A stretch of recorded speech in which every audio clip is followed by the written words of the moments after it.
सच्चिदानंद सद्गुरु साईनाथ महाराज की जय। தாய் தன் குழந்தையைப் பற்றி கவலைப்படுவது போல் மேலும் அதிகக் கவலை உமக்கு தாசன் மீது எவ்வளவு கடினமான சுமையை சுமக்கிறீர் தயாநிதியே. என் சத்குருவே கருணை நதியே. வாயில் இனிமையான வார்த்தை உடலில் எந்த செயலுமில்லை.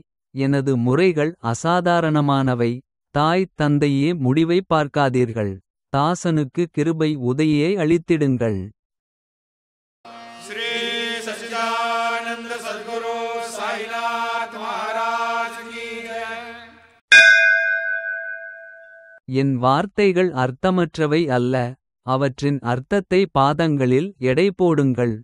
நான் உரத்த குரலில் பிரார்த்தனை செய்கிறேன். இனி நேரத்தை வீணாக்க வேண்டாம். மனதில் உள்ள சந்தேகங்களை ஒரு முறை தீர்த்து வைத்திடுங்கள்.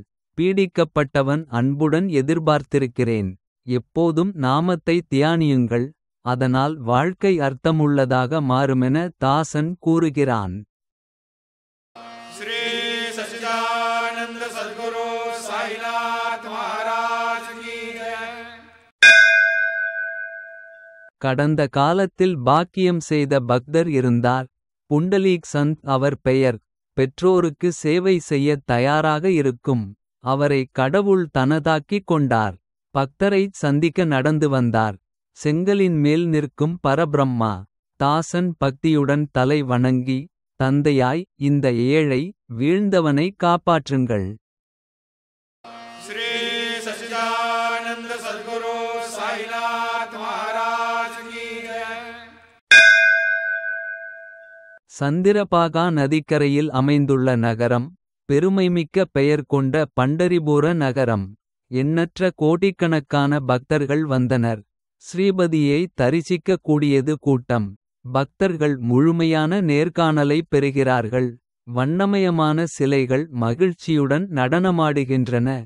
தாசன் கூறுகின்றான் பண்டரியை பார்த்தவர்கள் ஸ்ரீ ஹரியில் உண்மையான களஞ்சியத்தை காண்கிறார்கள். श्री सच्चिदानंद सद्गुरु साईनाथ महाराज की जय। குருவின் நிவாசத்தில் வசித்தவர் பேரின்ப சுகத்தின் உரிமை பெற்றவராகிறார். விதியால் ஈர்க்கப்பட்டதால் அவருக்கு ஆழ்ந்த மன மகிழ்ச்சி கிடைத்தது. தரிசன இன்பத்தில் நேரத்தை செலவிடு. நாம தியானத்தில் ஆனந்தத்தை அடைந்திடு. இந்த பக்தர்களின் வாழ்க்கை எவ்வளவு மகத்தானது. தேவா தாசனின் வார்த்தைகளுக்கு பெயர் சூட்டிடு.